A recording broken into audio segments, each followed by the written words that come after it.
Kamakailan lang ay pumanaw na ang isa sa mga pinakamahusay na artista sa showbiz, si Angie Ferro.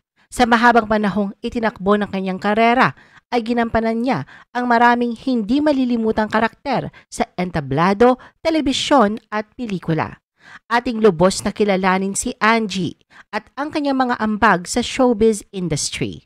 The Philippine Showbiz List presents Life and Legacy of the late Angie Ferro, a theater actress. Si Angie ay isinilang noong August 4, 1937 sa Baleno, Masbate sa kanyang mga magulang na magsasaka na nagtatanim sa kanilang sariling family farm. Bago pa man tahakin ang movie industry, una siyang nagpakitang gilas sa pag-arte sa mga pagtatanghal sa teatro.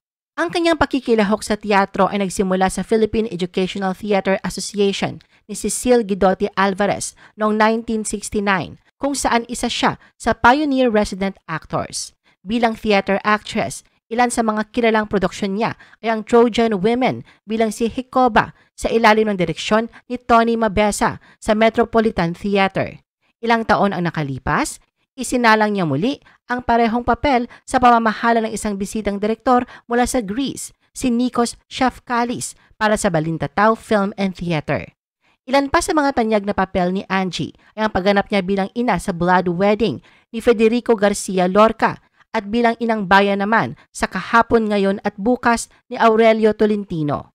Nagkaroon rin siya ng mga pangunahing papel sa mga produksyon ng teatro Pilipino tulad ng Ang Butihing Babae ng Setsuan at Ang Reyna at Mga Rebelde na mula sa direksyon ng pabansang alagad ng sining na si Rolando Tino. Taong 1971, itinatag ni Angie ang Dulaang Bonifacio Foundation Inc., isang teatro para sa komunidad. Bilang isang direktor, karamihan sa kanyang mga gawain ay kasama ang student theater organizations sa mga universidad, kabilang ang Paglilitis na isinalin at ginawang palabas mula sa dula ni Adrian Cristobal na The Trial. Inadapt din niya ang Noli Me Tangere ni Jose Rizal para sa entablado. Dahil sa kanyang mga ambag sa teatro, tinanggap niya ang Araw ng Maynila Award noong 1996. Showbiz career. Masasabing isa si Angie sa mga rare performer na madaling makapaglipat-lipat mula sa teatro, pelikula, telebisyon at radyo. Pinasok niya ang movie industry sa pelikulang Santiago ni Fernando Poe Jr. noong 1970. Ito ang pinakaunang pelikula na kinabilangan niya kung saan ay gumanap siya bilang taga-baryo. Mula noon ay nagtuloy-tuloy na ang pagganap niya sa movies sa mga supporting characters. Napabilang siya sa Lumuha Pati Mga Anghel noong 1971, Darna at Ding noong 1980 at sa mga pelikulang Nora Mahal Kita at Tara-Tara Gin Potpot noong 1972. Nakasama rin siya sa classic horror movie na Patayin sa Sindak si Barbara noong 1974 na pinagbidahan ni Susan Roses. At maging sa second version nito noong 1995 kasama sina Lorna Tolentino at Don Zulueta. Taong 1979 nang mauwi ni Angie ang panalo bilang Best Supporting Actress sa 27th Filipino Academy of Movie Arts and Sciences Awards dahil sa kanyang mahusay na pagganap sa obra ni Celso Ad Castillo na Pagputi ng Uwak, Pag-itim ng Tagak, ang pelikulang pinagbidahan ni Vilma Santos. Siya rin ay patuloy na kinikilala sa kanyang pagganap bilang aktres para sa kanyang dual role sa San Francisco International Film Festival. Muling nakakuha ng nominasyon si Angie sa FAMAS sa parehong kategorya sa pelikulang Isla noong 1986. Nang magsimula ang independent cinema sa Pilipinas, naging bahagi si Angie sa pelikulang Ebolusyon ng Isang Pamilyang Pilipino ni Love Diaz, kung saan siya nominado bilang Best Actress sa Gawad Urian Awards noong 2005. Sa mahabang karera ni Angie sa showbiz, sa unang pagkakataon, ay bumida siya sa independent film na Lola Igna sa edad na 82. Masasabi ngang wala sa edad ang pagpapamalas ng kakayahan dahil sa husay na pinakita niya sa naturang proyekto. Katunayan si Angie ang itinanghal na Best Actress sa Pista ng Pelikulang Pilipino noong 2019 at Best Actress naman sa 7th Urduha Heritage Film Awards noong 2020. Na-nominate din siya bilang Gawad Urian Best Actress para sa parehong pelikula. Noong October 2021, si Angie ang tumanggap ng Nora Honor Ulirang Artista Lifetime Achievement Award sa 36 PMPC Star Awards for Movies dahil sa mahaba at makabuluhang kontribusyon niya sa film industry. Napanood din siya sa Hollywood movie na Nosibo noong 2022 na pinagbidahan nina Eva Green, Mark Strong at ang Filipina actress si Chai Fonashir. Kabilang din siya sa maraming pelikula gaya ng The Trial, Shake, Rattle and Roll 15 at Birdshot. Hindi lang sa movie industry nagpakitang gilas si Angie, kundi maging sa telebisyon. Kabilang ng nga riyan ang kapuso teleserye na Someone to Watch Over Me noong 2016 at Kambal Karibal noong 2017. Isa naman sa kanyang makasaysayang papel ay bilang si Uray Hilway sa TV series na Amaya noong 2011.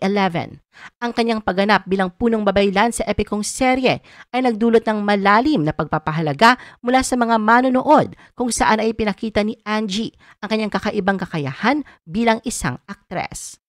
As feisty as the roles she plays, God made me an actress. Ito ang binitawang pahayag ni Angie sa isang panayam noon para sa pinagbidahang pelikula. Hindi kaila na karamihan sa karakter na kanyang ginampanan ay matapang na madrasta, istriktong ina o lola at madaldal na kasera. Masasabi ngang naitawid niya ng maayos ang naturang mga karakter na dahilan upang magmarka ang kanyang pangalan sa mga manonood. Sa kanyang malakas na aura ay talagang sinasabi niya kung ano ang nilalaman ng kanyang puso at isipan. Aminado si Angie na kinukondina niya ang kawalan ng pantay-pantay na trato sa set ng ilang mga pelikula.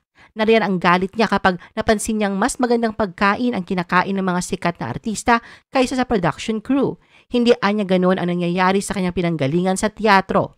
Buong pagmamalaking baliktanaw pa niya ang mga hangganan sa pagitan ng high and mighty mula sa mapagkumbaba ay naglaho. Lahat raw anya ay nagbabahagi ng parehong pagkain. Samantala sa pagpapanatili ng kanyang galing sa larangang ito, ayon kay Angie, bawat rehearsals ay kinailangan ng performance level acting. Katunayan, siya at ang kapwa film actors ay nag-iensayo ng 2 beses, isa para sa direktor at ang isa naman ay para sa kamera. Ang parehong disiplina ay ginagamit niya sa mga proyektong pinagkakatiwala sa kanya. Lahad pa ni Angie, don't be pa-charming. It's not the time to play. If you're not ready, call me when you are. Payo naman niya sa young performers na tumitingala sa kanya ay ang magbasa ng classics tulad ng Noli Me Tangere at El Filibusterismo. Tulad ng sinabi ni Angie, naroon ang pagpapahalaga niya sa bawat karakter na kanyang ginagampanan at pagmamahal sa ginagawa. Katunayan ay kilala siyang generous sa pagbigay ng instant workshops sa mga extra at talent. Isa nga si Joshua Garcia sa patotoo ng kababaang loob nito. Sa isang panayam ay binigyan niya ng pagpapahalaga ang partisipasyon ni Angie, ang gumanap na Mama Susan sa pelikula. Pinuri niya ang ipinamalas nitong profesionalismo. Kwento ni Joshua na masayang-masaya siya na nakatrabaho niya ito at kakaibang experience anya sa lahat na nakasama niyang veteran actress, si Angie.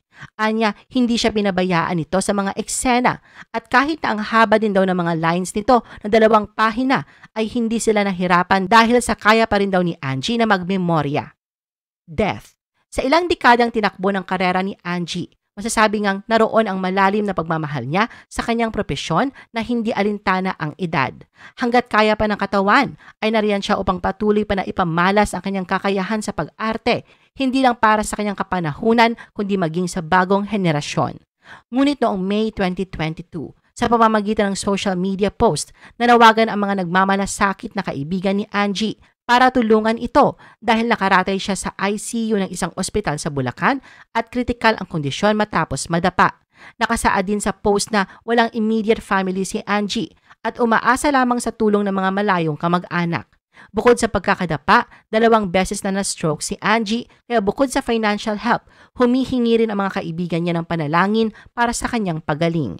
Sa kasamaang palad, hindi din nakadalo si Angie sa premiere night ng Ang Mga Kaibigan ni Mama Susan noong May 11, 2023.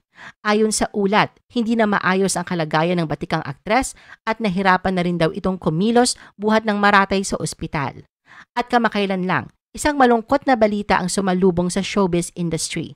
Matapos ang matagal na pagkaratay sa banig ng karamdaman, ganap na 5:02 ng hapon noong Huwebes, August 17, 2023, nang bawian ng buhay si Angie sa edad na 86. Ayon sa malapit na kaibigan ni Angie na si Noel Estonilo Miralles, hindi na ito nakarecover mula ng ma-stroke noong nakaraang taon. Pero hindi raw pinabayaan ng artist community ang veteranang aktres. Ilan nga raw sa nagpaabot ng tulong ay si Boy Abunda, ang Film Development Council of the Philippines at ang Cine Olivia ni Love Diaz. Sabi pa ni Noel na mahusay na aktres si Angie. Palagi raw ipinapaalala nito na ang sining ay refinement of your being. Kung masama ang ugali mo, dapat wala ka sa arts, lalo in terms of acting. Mahusay rin anya si Angie na teacher sa craft of acting.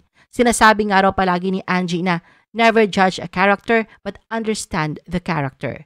Sa pagpanaw ni Angie, bumuhos ang dasal at pakikiramay mula sa kanyang mga tagahanga, kaibigan, kapamilya at kasamahan sa industriya. Isa nga sa naunang nagbalita ng malungkot na pangyayari ay ang GMA TV writer na si Suzette Doctolero. Mensahe niya sa kanyang Facebook post, "Patay na si Uray Hilway ng Amaya at Lola Igna. My teacher, a friend, ina ng aming teatro. Rest in peace, Binibining Angie Ferro." Maging ang aktor na si Yves Flores ay nagluluksa din sa pagpanaw na tinuturing niyang lola. Sa kanyang Instagram post ay binahagi niya ang mga litrato nila ni Angie na kuha sa pinagsamahan nilang pelikula na Lola Igna. Nilakipan niya ito ng caption na, "Pahinga na po kayo, naway lagi niyo po akong gabayan at bigyan ng lakas ng loob para patuloy umarte." Sa ilang dekadang itinakbo ng kanyang karera, tunay ngang hindi matatawaran ang mga naging ambag ni Angie bilang supporting and character actress sa iba't ibang larangan ng pag-arte. Lumisan man ay mananatili namang buhay na alaala ang kanyang naging kontribusyon sa teatro, telebisyon at pelikula. I-post ang inyong comments at reaction sa baba at huwag kalimutan na i-like at i-share ang video na ito. Gusto mo pa ba ng ibang showbiz videos? Panoorin ang aming iba pang top viewed videos.